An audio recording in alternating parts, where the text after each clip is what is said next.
buenos días a Miguel Barbosa, a Luis Miguel Barbosa, coordinador del PRD en el Senado, y Alejandro Encinas, senador de la República por el PRD también. Gracias, Miguel, bienvenido. Carmen, qué gracias, gusto. Alejandro, por estar aquí. Bienvenido a los dos. Hola, Carmen, buenos días. Bueno, los hemos invitado pues en este afán de contrastar posturas y debate, incluso dentro de los propios partidos. Desde luego es un tema amplio y complejo, pero muy importante para México, el de las telecomunicaciones y la radiodifusión.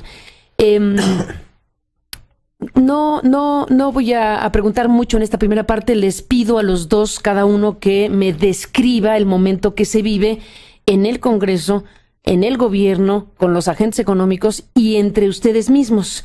Si empezamos contigo, Alejandro Encinas, ¿qué me dirías? ¿Por qué no defines la situación, el estado de las cosas? Ahora estamos en el momento del cierre de un proceso que ha sido profundamente escabroso y que empezó, lamentablemente, de una mala manera.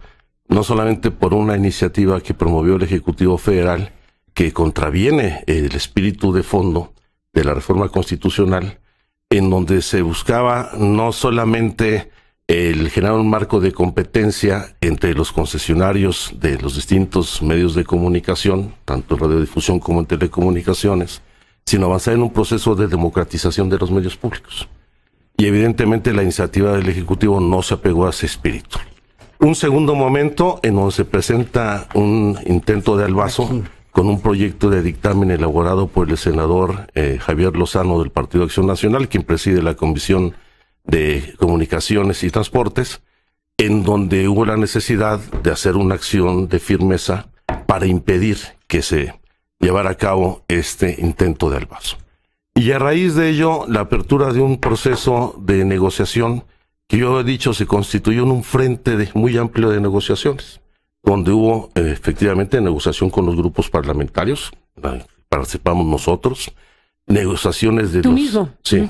Negociaciones de los senadores, senadoras, diputados en lo individual, las direcciones de los partidos políticos y evidentemente, como un factor determinante, los grupos de interés en el sector, que han estado pues con presiones muy fuertes en torno a ello.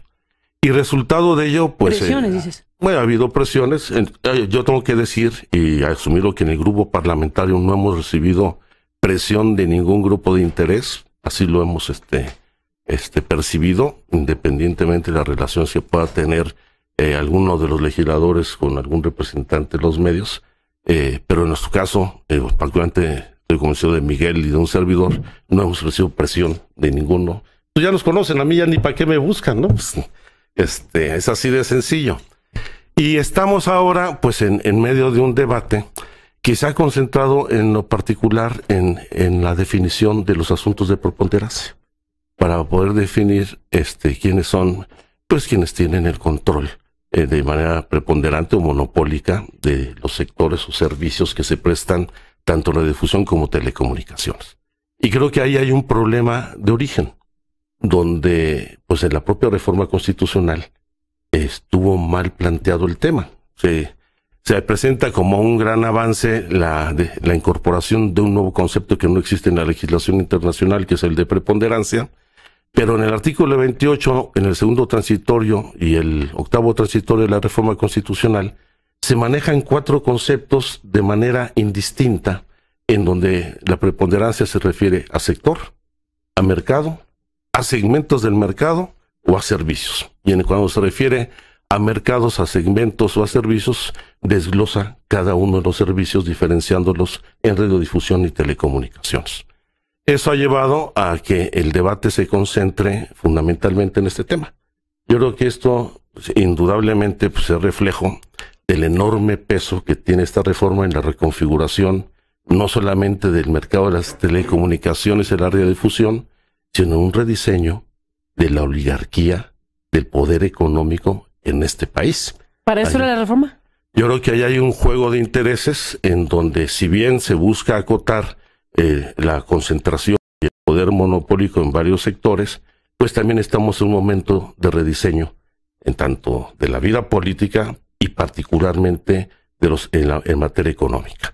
No es el tema solo de telecomunicaciones, tiene que ver con la nueva condición de hidrocarburos, el asunto de la minería, estamos dando paso a una reconfiguración del poder político y económico en el país, y quien detente el manejo de las tecnologías de la información y la comunicación, que son el futuro, o son el presente, y sobre la cual se sostendrá indudablemente la nueva configuración del poder económico en el país, pues por eso tiene tanta relevancia.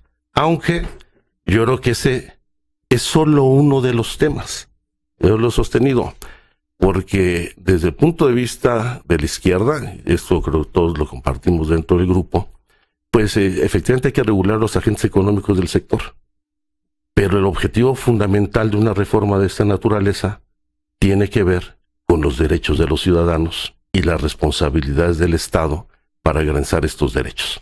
Por eso, cuando recibimos la minuta de los diputados, en donde había omisiones importantes en la materia de reforma constitucional, establecimos, por ejemplo, se había quitado en el artículo 6º la responsabilidad del Estado para garantizar el derecho a la información.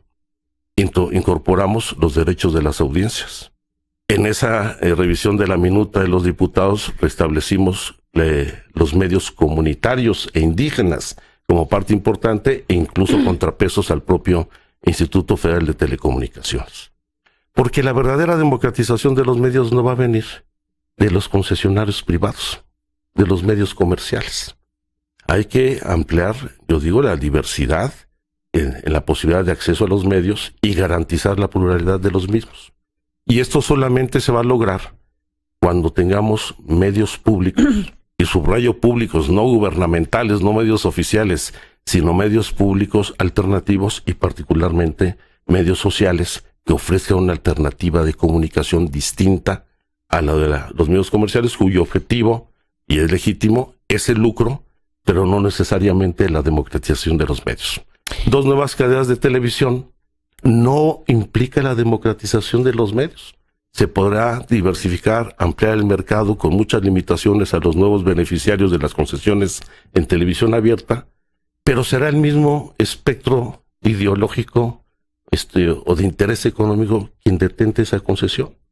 Y debemos de tener mejor un equilibrio que permita diversificar realmente la oferta de acceso a medios de comunicación, en donde los ciudadanos puedan ejercer su derecho a acceder a la información y al mismo tiempo optar por diferentes propuestas.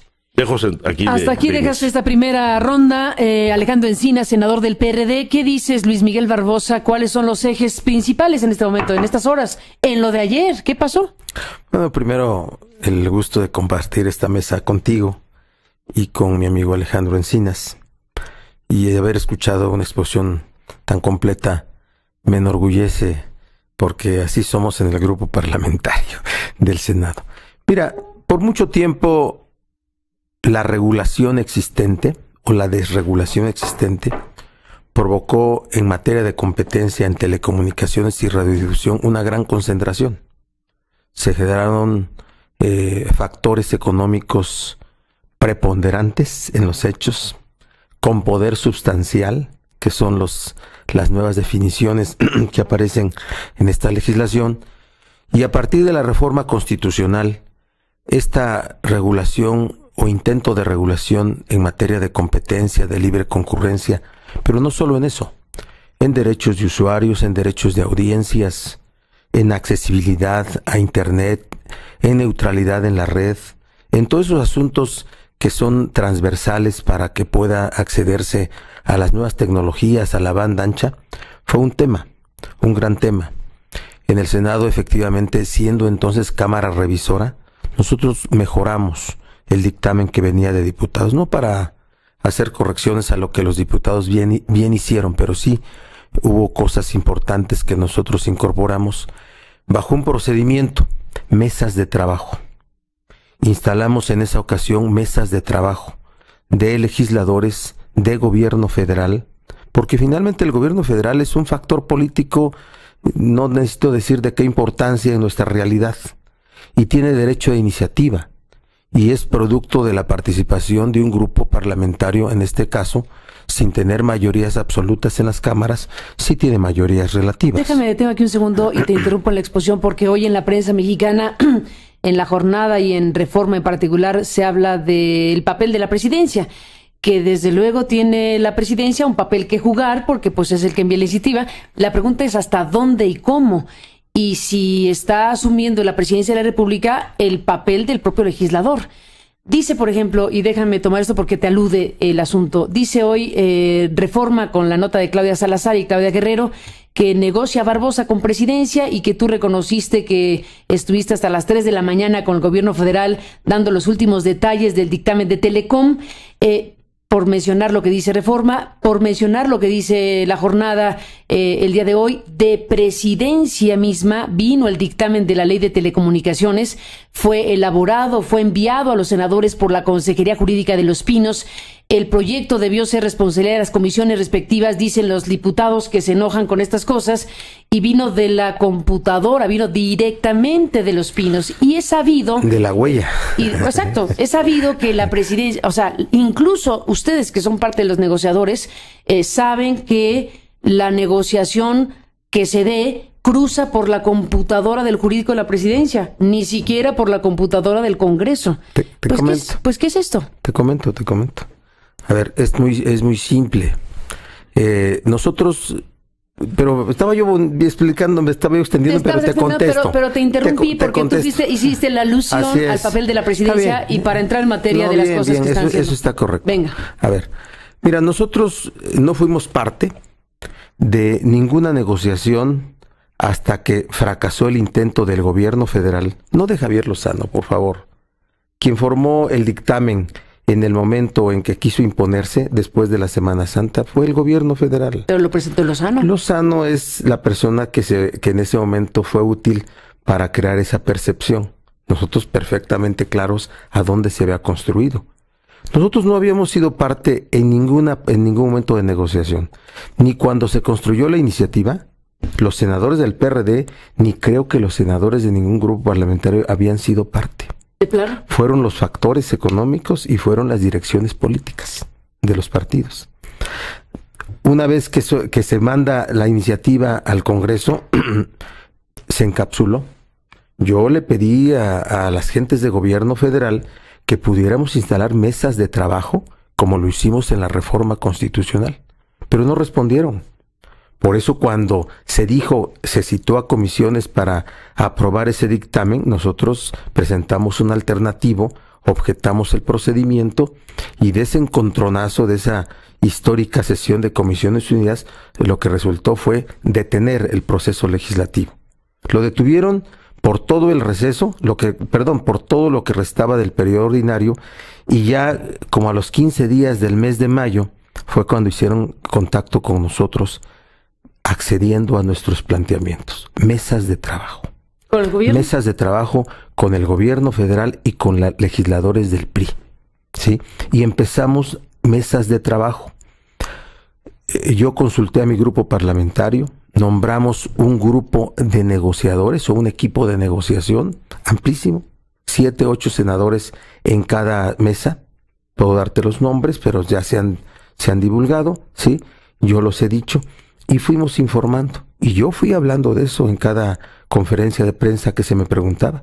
Decíamos que estábamos y anunciábamos lo que llamábamos avances y pendientes, sin que dijéramos que estábamos cerrando una negociación y sin decir que teníamos, porque así era el acuerdo, de comprometer la orientación de nuestro voto cuando llegara al Senado. Ya que vimos que había muchas manos, porque el poder es muy poroso, Carmen.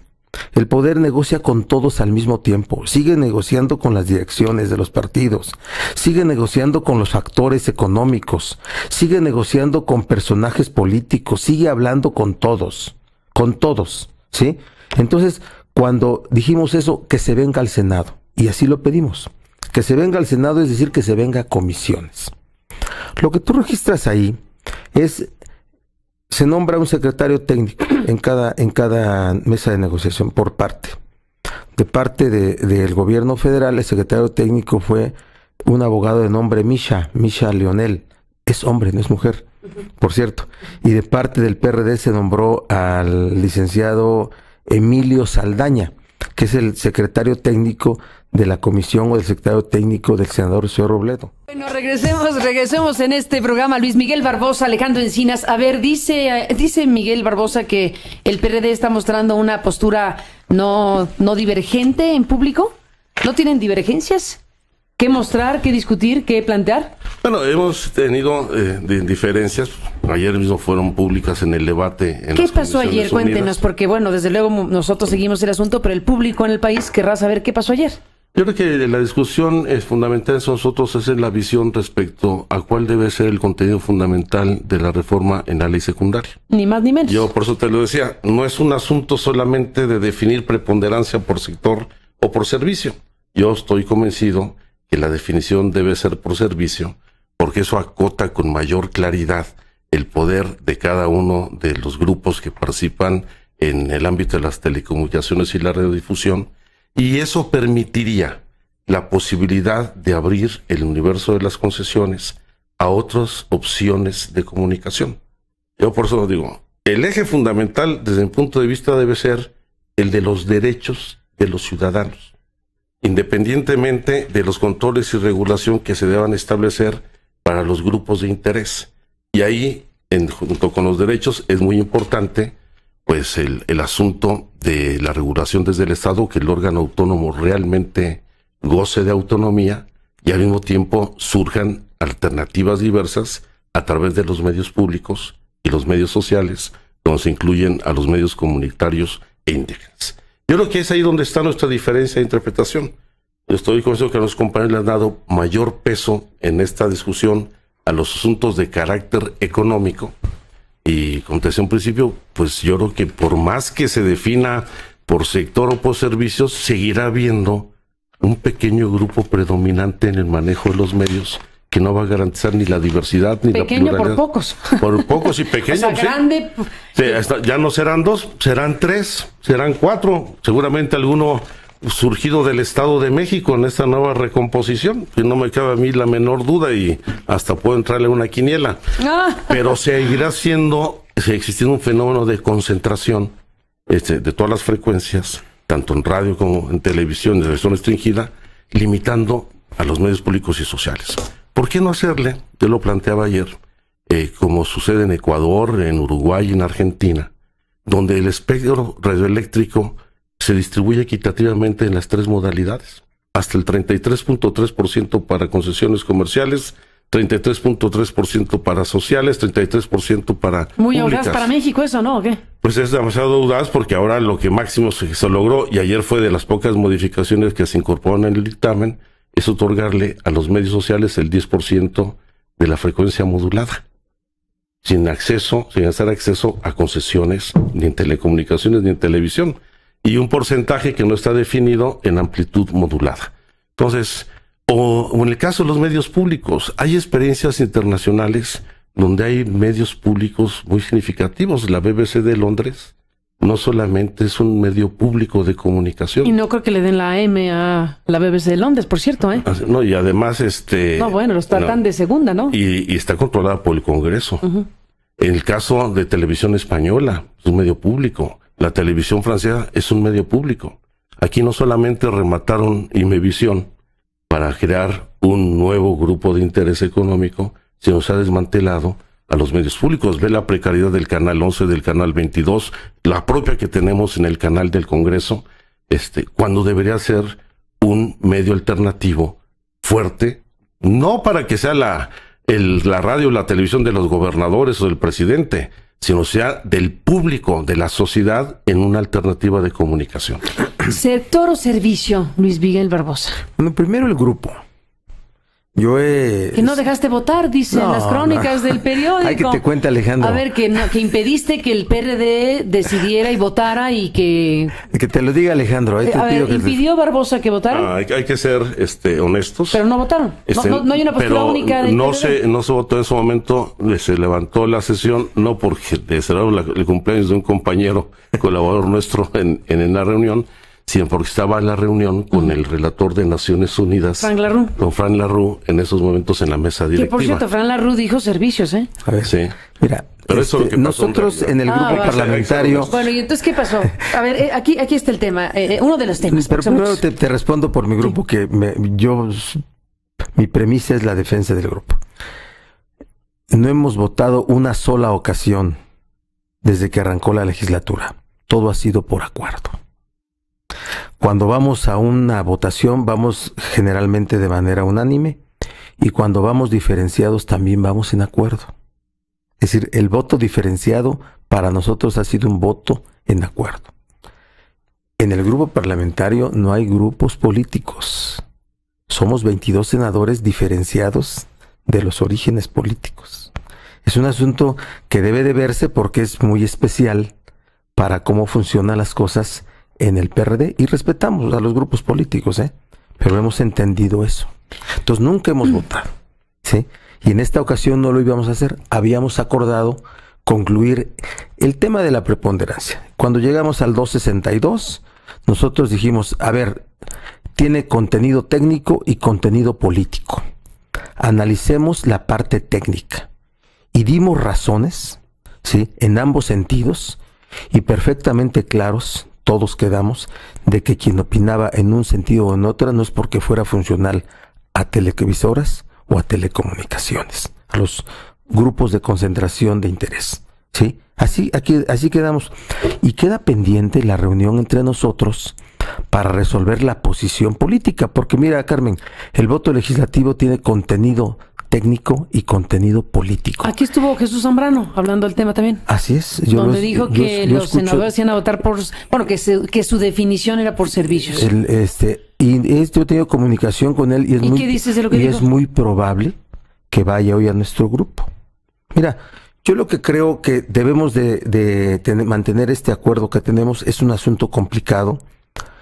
Hemos sido cuidadosos todos de no entrar en contradicciones, ¿sí? Porque es un asunto, creo, el más complicado por el que estamos transitando. El presidente nacional es nuestro presidente nacional. Yo asumo, diría yo, la posición del presidente y respaldo su posición. Sin embargo, en este tema tenemos que también reclamar para el grupo el análisis y la autonomía que hasta ahorita hemos ejercido. Ha habido varios momentos en que hemos actuado casi en posición diferenciada con la posición de la dirección política. ¿Recuerdas el tema de las leyes secundarias en materia educativa? ¿Verdad? ¿Y va a ser el caso? Porque no, bueno, aquí lo que tenemos nos van a ver votando unidos. Y yo he dicho, yo he planteado este tema, déjame te tengo un segundito. En este tema, que es el que más polémica ha generado, independientemente que es tan amplio como lo han explicado aquí, pero si oímos a Jesús Zambrano como lo oímos, tan categórico en decir que ninguno de los legisladores del PRD votaría en sentido de que la preponderancia debería ser definida por sector, sino debería ser por servicios. Eso lo dijo así, categórico. Y hoy te escucho y no queda claro que eso va a ocurrir así. ¿Cuál es tu postura como coordinador sobre este tema en particular? Lo vas a ver que sí puede. Pero dime tu postura en este tema en particular. Yo te la voy a dar, pero te quiero decir la del grupo. Nuestra posición de grupo se va a conocer cuando votemos. O sea que es un enigma. Si yo hoy hago una posición pública, contribuyo a la formación de un ambiente en favor de un interés o de otro. Y no vamos a ser nosotros funcionales a ningún interés. ¿Pero por qué dices eso? Porque así es. Porque en el ambiente está en el ambiente general, en el escenario general. No pronunciarse sobre un tema técnico y no, legal. Pero yo te voy a dar una explicación técnica de las dos posiciones. Como el día que hablamos de ese tema lo hicimos. Pero sí hemos reconocido que aquí hay un ambiente que hay que cuidar, que respetamos, y que nosotros somos parte de ese escenario político. Y un poco desesperé a los periodistas cuando no quise fijar una posición, porque en el grupo así lo acordamos. Pues en eso me estás aquí llevando a mí también, porque yo lo que quiero saber es qué piensas. Carmen, sí. Y lo voy a decir. Sencillo como decir, ¿cuál es tu postura? Primero, así lo que dije es, nuestra posición va a estar cuando votemos, pero te comento el tema de preponderancia. ¿Te parece? ¿Sí? A ver, entonces, para efectos prácticos, en este preciso momento de la mañana, el coordinador parlamentario del PRD no asume una posición respecto a uno de los temas, si debe ser declarada la preponderancia de los agentes económicos por sector o por servicio. Tú no te pronuncias y dices que se hará cuando el grupo se pronuncie y que están por debatirlo y que Zambrano irá con ustedes. Las posiciones técnicas ya las debatimos, faltan las posiciones políticas. Ahora, intuyo, ya déjame aquí esta libertad, intuyo que si está así el asunto, no necesariamente coincides con el planteamiento de Zambrano. Sí coincido. Entonces, sí puedo coincidir y nos van a ver fijando posición cuando votemos. Bueno. Pero si quieres hablamos del tema de preponderancia. A ver, déjame hacer una pausa y hablemos de ello. Volvemos.